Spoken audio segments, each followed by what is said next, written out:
माता यशोदा द्वारा कृष्ण का बांधा जाना। एक बार अपनी दासी को कोई दूसरा कार्य करते देखकर माता यशोदा स्वयं दही मंथने लगी। दही मंथन करते समय वह कृष्ण की बाल लीलाएं गुनगुनाने और अपने पुत्र के विषय में सोच सोचकर आनंदित होने लगी। दही मंथते समय उनकी साड़ी का सिरा दृढ़तापूर्वक लिपटा था और जब वह दोनों हाथों से परिश्रम पूर्वक दही मंथने के कारण दही मथ रही थी तो उत्कट पुत्र प्रेम के कारण उनके स्तनों से जो दोनों हाथों से परिश्रम पूर्वक यही दही मथने के कारण हिल रहे थे, दूध छूने लगे। उनके हाथ की चूड़ियां तथा कंगन एक दूसरे का स्पर्श करने के कारण रुनझुन कर रहे थे और उनके कर्णाभूषण तथा स्तन हिल रहे थे। उनके मुखमंडल पर पसीने की बूंदें थी और शीश की पुष्पमाला इधर उधर बिखर गई थी। इस अनूठे दृश्य के समक्ष भगवान कृष्ण बाल रूप में प्रकट हुए। वे भूखे थे और अपनी माँ के दुलार को बढ़ाने के लिए वे चाहते थे कि माता दही मंथना बंद कर दे। उन्होंने संकेत किया कि माँ का पहला कार्य दूध पिलाना था और दही मंथना बाद का कार्य था। यशोदा ने अपने पुत्र को गोद में उठा लिया और उसके मुख में अपना स्तन दे दिया। जब कृष्ण दूध पी रहे थे तो माता हंस हंस कर अपने पुत्र के मुख की सुंदरता निहारती जा रही थी। अकस्मात आग पर चढ़ा हुआ दूध उफरने लगा। दूध को गिरने से बचाने के लिए यशोदा तुरंत ही कृष्ण को एक ओर बिठाकर चूल्हे के पास गई। माँ द्वारा इस प्रकार छोड़े जाने के कारण कृष्ण अत्यंत क्रुद्ध हो गए, जिसके उनके होंठ तथा नेत्र लाल हो गए। उन्होंने अपने दांत तथा होंठ बंद कर लिए और हाथ में एक कंकड़ी लेकर तुरंत माखन की मटकी तोड़ डाली। उन्होंने उसमें से माखन निकाल लिया और आंखों में गुस्से से आंसू भर लाए एकांत में जाकर माखन खाने लगे। इस बीच यशोदा कढ़ाई से उफरते दूध को ठीक करके पुण्य मंथने के स्थान पर लौट आई। उन्होंने इस टूटी मटकी को देखा जिसमें दही रखा था। चूंकि उन्होंने अपने पुत्र नहीं दिखाई दिया, अतः वह समझ गई ये कार्य उसी का है। वह हंसने लगी और सोचने लगी, बालक बहुत चतुर है, मटकी तोड़कर इस स्थान से दंड के भय से चला गया। चारों ओर ढूंढने के बाद उन्होंने उसे लकड़ी के एक उल्टे रखे बड़े मुसल पर बिठा पाया। वह छत से टंगे झूले पर लटके एक छीके से माखन निकाल कर बंदरों को खिला रहे थे। उन्होंने देखा कि कृष्ण अपने नटखट स्वभाव के कारण उनसे डर का इधर उधर देख रहा है। अपने पुत्र को इस तरह व्यस्त देखकर वह चुपचाप पीछे से आई, किंतु कृष्ण ने तुरंत ही देख लिया कि उनकी माता हाथ में छड़ी लेकर उनकी ओर आ रही है। अतः वह तुरंत मुसल से उतरकर डर के मारे भाग चले। माता यशोदा उन श्री भगवान को पकड़ने के लिए घर के चारों कोनों में पीछा करती रही, जिन तक बड़े बड़े योगी भी ध्यान द्वारा नहीं पहुंच पाते।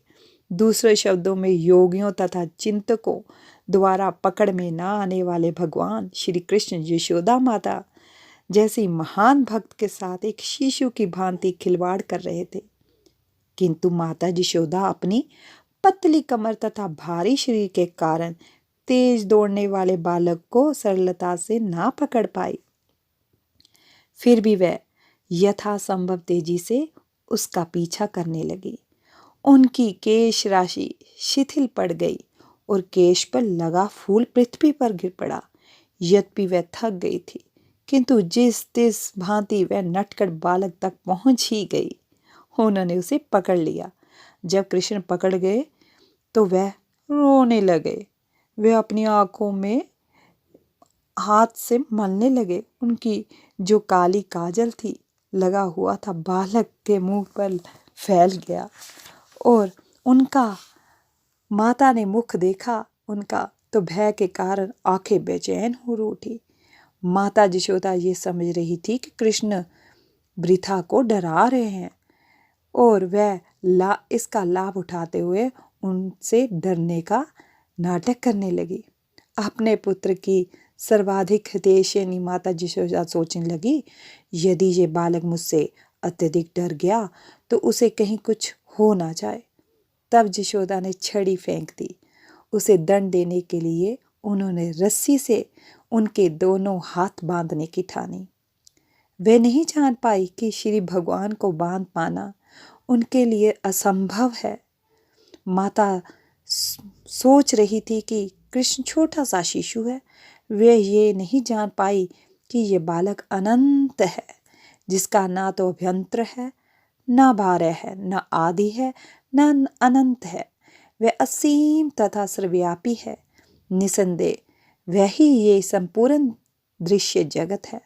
फिर भी यशोदा जी कृष्ण को अपना नन्हा मुन्ना ही समझ रही थी। यद्यपि वह समस्त इंद्रियों की पहुंच के बाहर है तो भी वह उन्हें काष्ठ के एक अलखू से बांधने का प्रयत्न कर रही थी, किंतु जब वह उन्हें बांधने लगी तो रस्सी 2 इंच छोटी पड़ गई।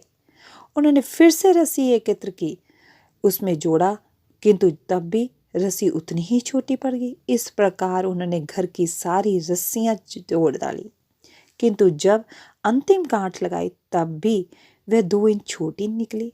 माता यशोदा हंस रही थी, किंतु हैरान भी थी कि यह सब क्या हो रहा है। वे कृष्ण को बांधने का प्रयास कर रही हैं और कृष्ण भगवान जी को बांधते समय रस्सी छोटी हो जा रही है। वह थक के चूर हो गई थी। उनको पसीना आ गया था। शीश की माला नीचे गिर पड़ी। तब माता को इतना श्रम करते देख कृष्ण को दया आ गई।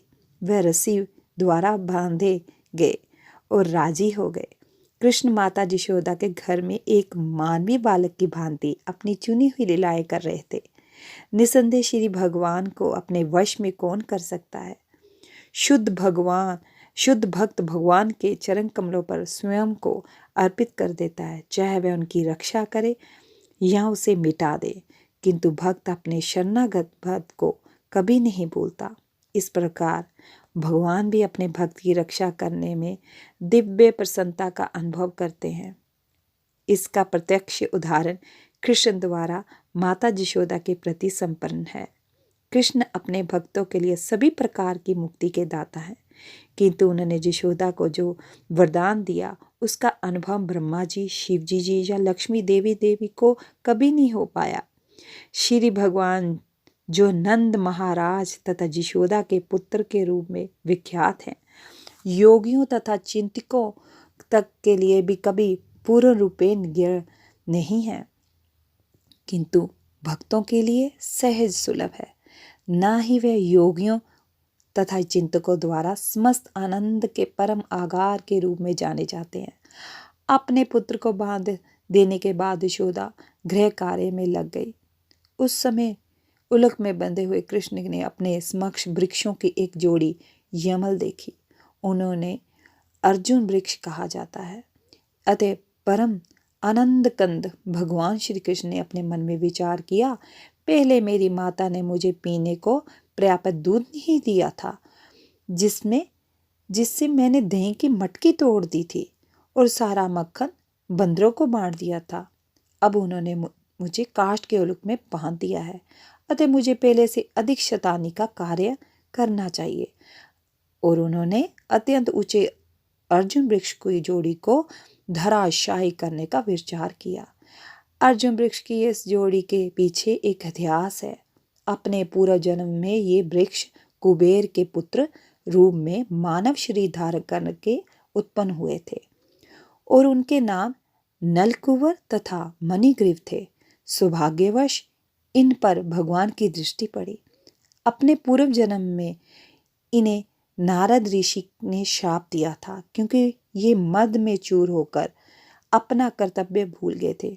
किंतु नारद मुनि ने शाप के साथ ये वर भी दिया था कि कृष्ण भगवान के दर्शन प्राप्त करने से उनका उद्धार हो सकेगा। ये कथा मैं आपको अगले अध्याय में सुनाऊंगी।